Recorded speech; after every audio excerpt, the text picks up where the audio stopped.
Hello students and welcome to the class of Standard 7, subject History. Today we are going to continue with the second half of the lesson, Preamble to the Constitution. This is second chapter of Civics.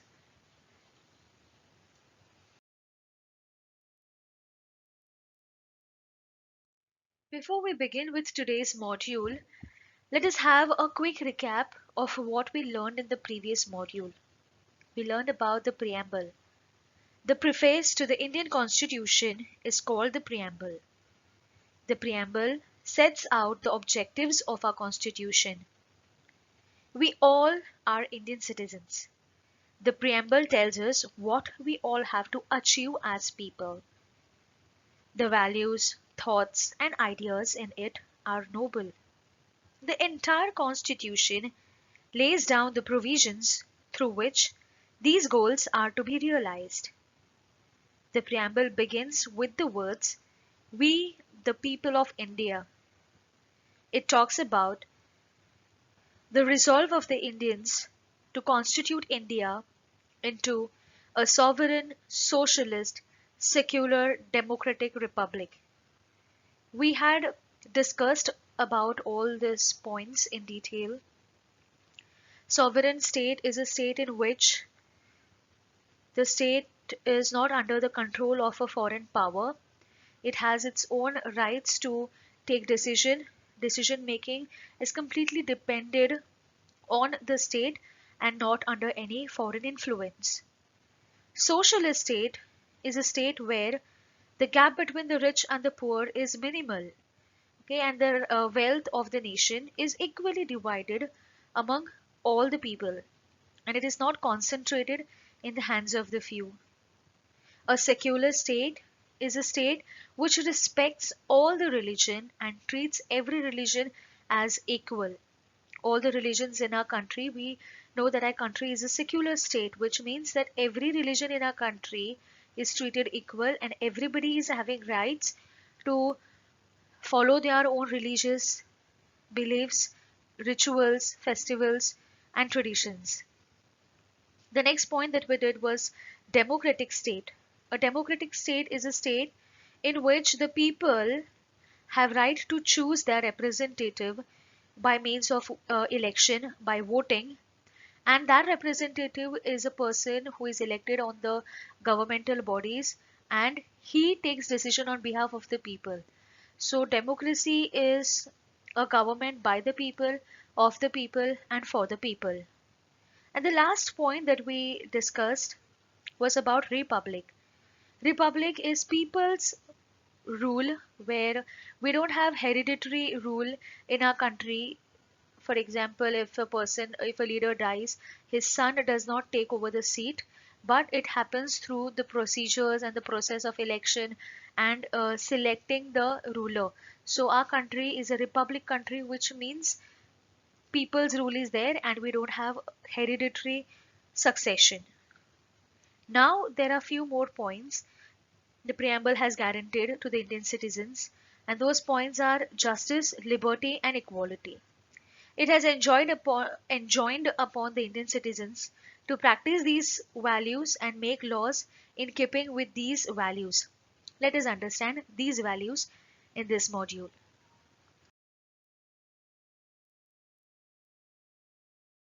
Justice. Justice implies removal of injustice and ensuring that everybody has the opportunity for progress. Establishing justice is adopting such policies that will promote public good. Okay, every situation or every decision, every rule that is made by keeping in mind the different category of the people, the mindset of the people, the condition of the people, and this is how justice is done. Because we have a country where a large number of people is under poverty line and a few people are quite rich.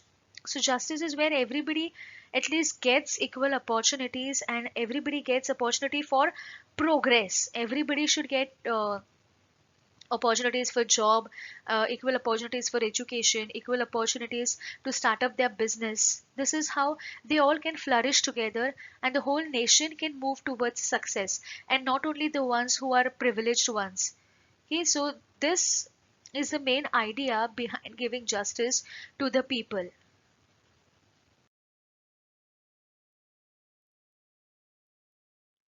Three types of justice are talked of in the preamble.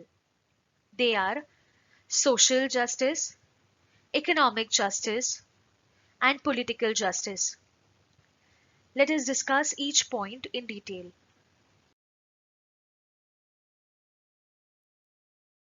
Social justice.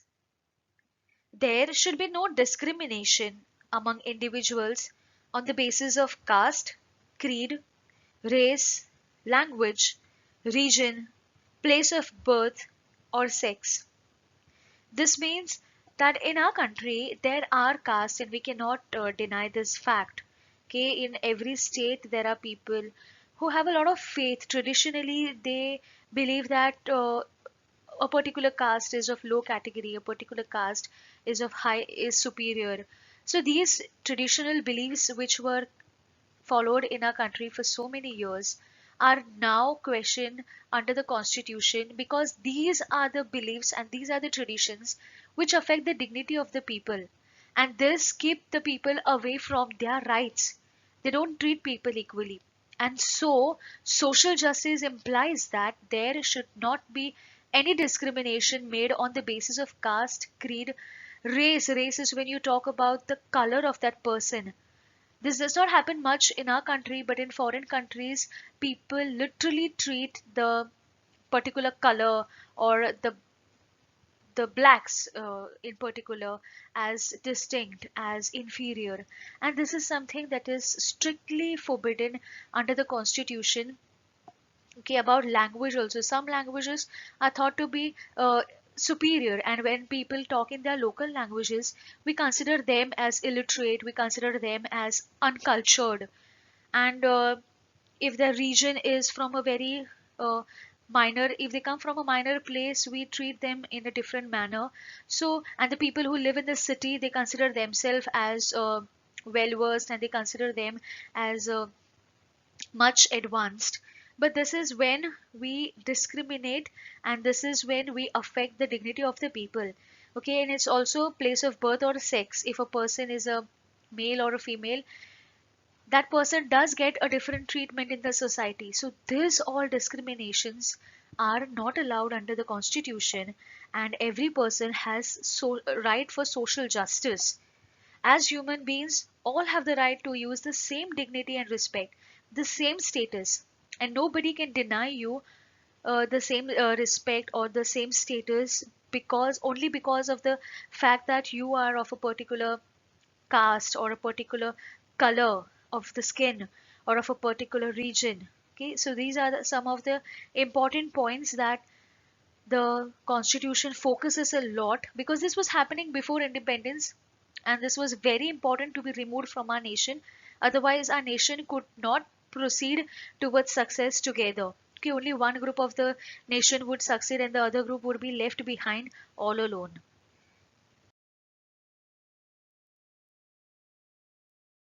Economic justice. Poverty leads to the evils of hunger, hunger deaths, or malnourishment. And we have seen this in our country, that people die due to poverty. People have no means of livelihood. They have very little facilities to provide uh, equal nourishment for their family. We have big families, but the people earning in the family are very few, and so many children they die due to malnourishment or due to poverty, due to hunger. And then it also leads them to the evils like crime, like robbery, like stealing, like killing people, only to have some food to live. Okay, so poverty is something which is a great cause for crimes and evils in the country. And if poverty is to be eradicated, everyone should have the right to a source of livelihood so as to look after oneself and one's family. And this is the reason why the government is making different schemes, different yojanas different policies where it is trying to provide some kind of uh, job or some kind of opportunities for the people who are not educated, the people who are from the people quite unfortunate to avail to the opportunities for job. So these people are at least given some opportunities where they can work throughout the day, they can get some money, they can earn, they can feed their family. And also certain provisions where children are when they go to school they're given midday meals and all. So this is how the government is trying to balance between people, it is trying to provide justice on the economic level. And our constitution has given this right to every citizen without any discrimination. This right is to have a source of livelihood. Every person is entitled to have a source of livelihood. Okay, and every person should be economically stable. And that is why the government provides certain facilities. It is not only talking about equality, but it is talking about equity. If you see in this picture, equality is when you give equal distribution or equal opportunities to all. So the ones who already have opportunity, the ones who are already educated, they will be getting more. The people who have little, they will be getting some. And the people who don't have at all will get nothing out of it when we are talking about equality. Equality is giving everybody, distributing everybody same, but then still some people are not able to get the benefit out of it. Whereas equity is when you see the need of the people, like you see in the image that the first man, he is quite tall, so he was not given any support. Then the second girl, she was a little shorter, so she is given double support. And the third one, we see that he is disabled, he is completely not able to reach up to the opportunities. And so a different provision is made, different policies are made, and that is how government is providing equal opportunities on for economic justice.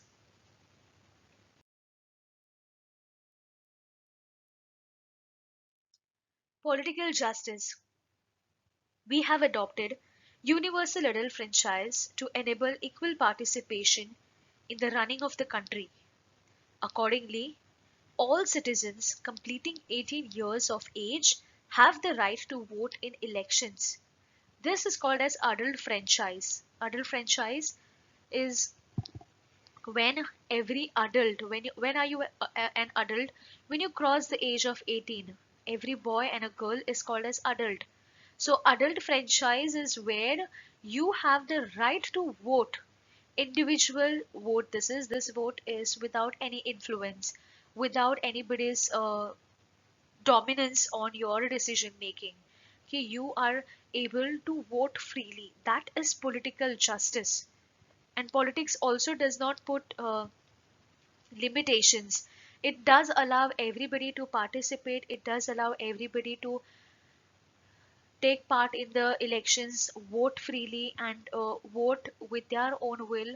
And also, if a person wants to stand for the election, if the person wants to participate in the election, he is free to walk in if he is having that the criterias that are laid for that particular government seat. If that person fulfills those criterias, then yes, he can be part of politics also. So political justice is where you are not under any influence or any dominance, you are free to vote.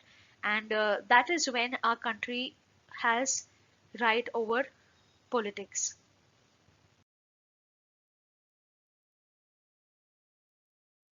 Liberty.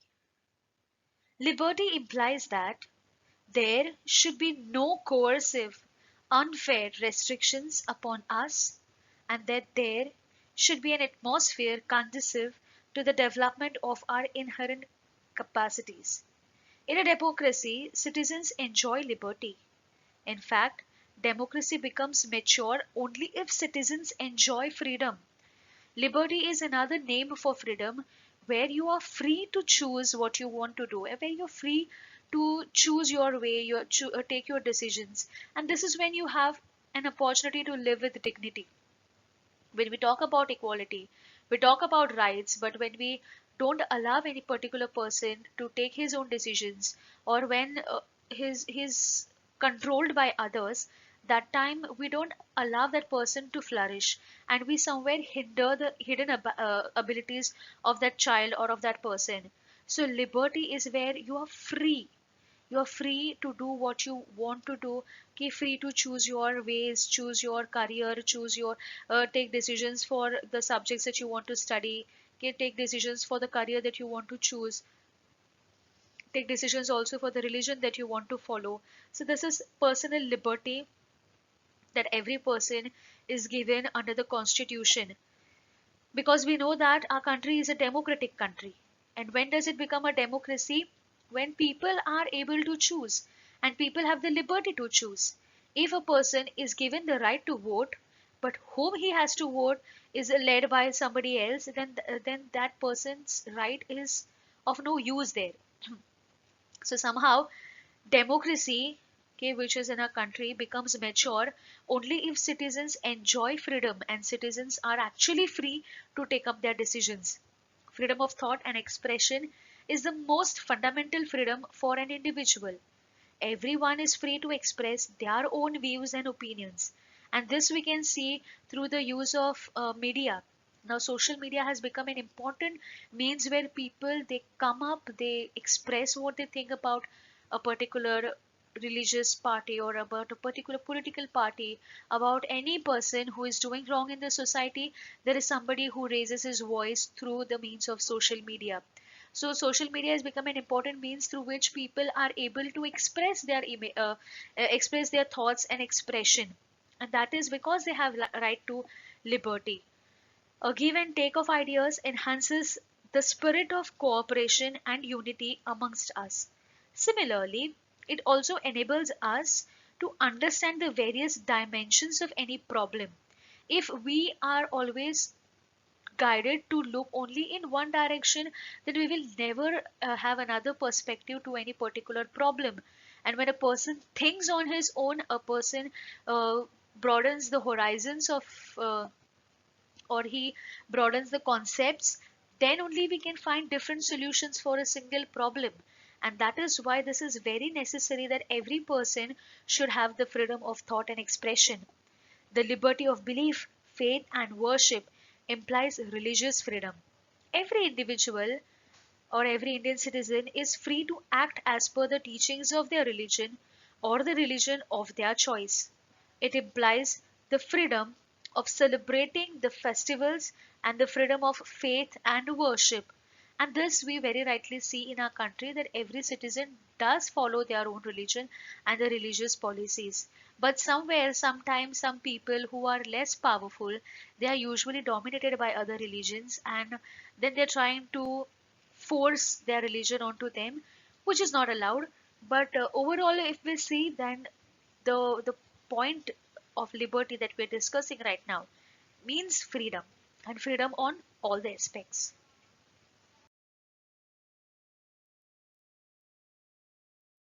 Equality.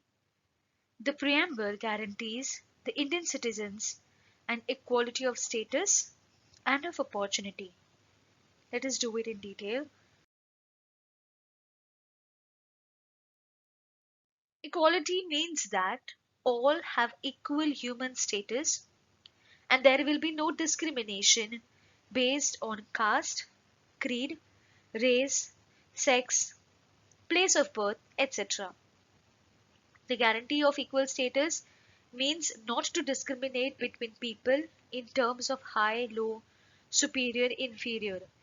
You may find all these points similar, or when we're talking about justice, when we're talking about equality, when we're talking about liberty, everywhere we're talking about the same thing, and that is equal. And equal is a very important term because it does talk about giving equal opportunities and especially equal status to everybody. We can also ponder upon this point, and we can think whether we actually giving equality to every citizen. Is every citizen considered equal? Well, the answer may vary. But many will definitely say that no. We still lack somewhere in giving equal status to everybody. We still see that there is discrimination when we talk about the abilities of a man and the abilities of a woman. There are still discrimination when we're talking about the rich and the poor. There are still discriminations when we talk about a child and an adult. There are still discriminations when we talk about people from the cities or urban areas and people from the rural areas or from the villages. There are still discriminations when we talk about people from the mainstream society and people from the regions which are far away from the mainstream, okay, especially the northeast or the south people.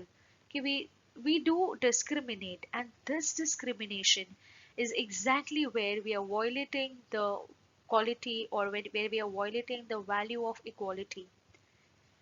According to the constitution of our country, nobody or no person, no individual can be discriminated on the grounds of caste, creed, race, sex, place of birth, or high and low, superior, inferior. We cannot do that, and the constitution does not allow. Our country does give everybody equal status. We all, when we say that we are of one nation, we are citizens of our country, then all our Aadhaar cards are same. We don't have different color of Aadhaar card for the elite people, or a different quality of Aadhaar card for the people from the low caste. No, because the nation does not discriminate. The nation does give equal status and equal identity to every citizen as the citizen of the nation. Okay, and it does not discriminate between any. Okay, when the people do it on the personal level, it is another thing that needs a lot of education also, but otherwise the nation treats everybody equally, and the nation does not discriminate. And that is the reason why every policy that is made, or every scheme that the government makes, it gives the people into mind, and it thinks about the people. Okay, the government thinks about the people, and the government thinks how equality can be given, how equal status every citizen can get. And for that person, and for that reason we have reservations. For that reason we have separate set of opportunities for people from the low caste, so that they come up together, and then people can work together, people can get education together. Otherwise they will always lag behind. If they're not provided equal opportunities, they will always lag behind. They will never come to the level of the others, and then there will always be this gap between high and low, superior, inferior. This gap will always be there. So the government tries to provide equity. I explained this point earlier also. Okay, where equal equal treatment is to be given, equal status is to be given to everybody.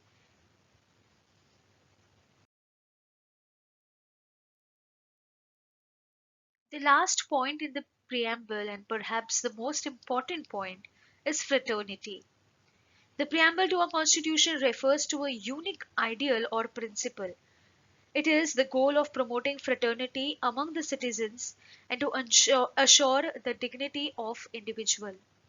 Let us understand what fraternity is.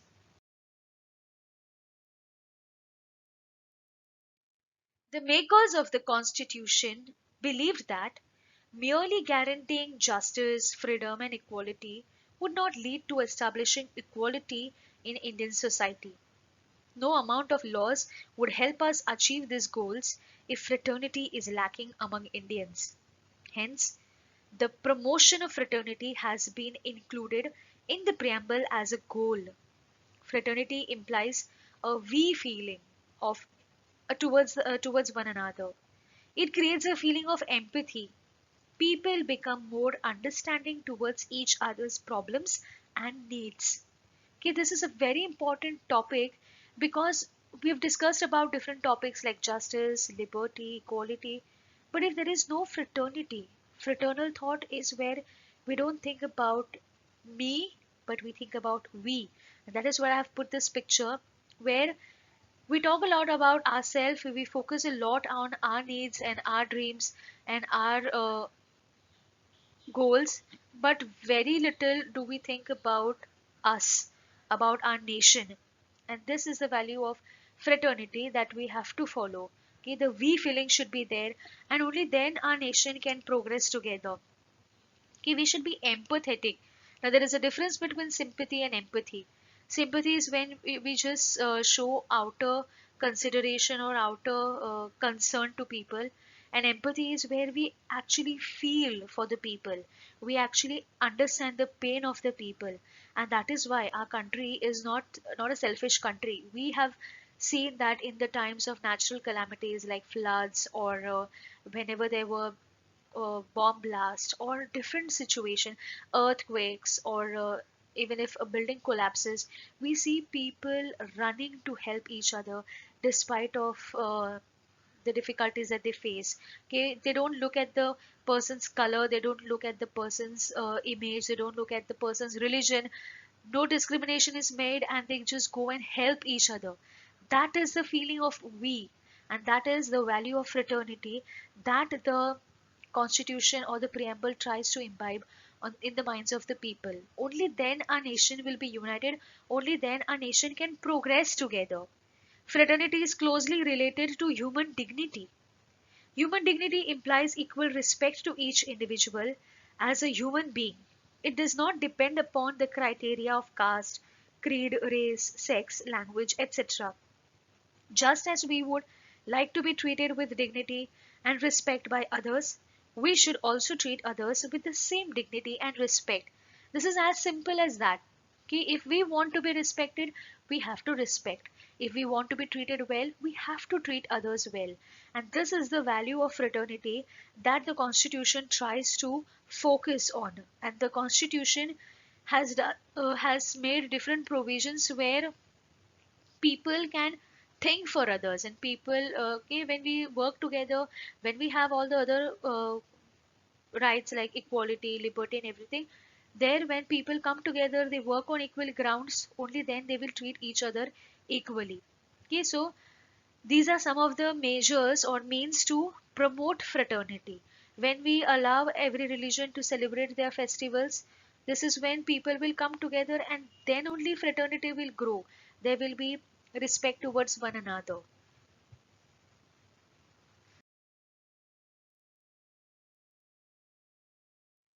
The preamble ends with a mention of the fact that the people of India have given the constitution to themselves. Okay, because India is a sovereign state, nobody has forced these values on us, but we have given these rights or we have given these values to ourselves, and we see to it that we follow these values, we ensure that everybody is getting these rights. Okay, I hope you understood the lesson. Thank you.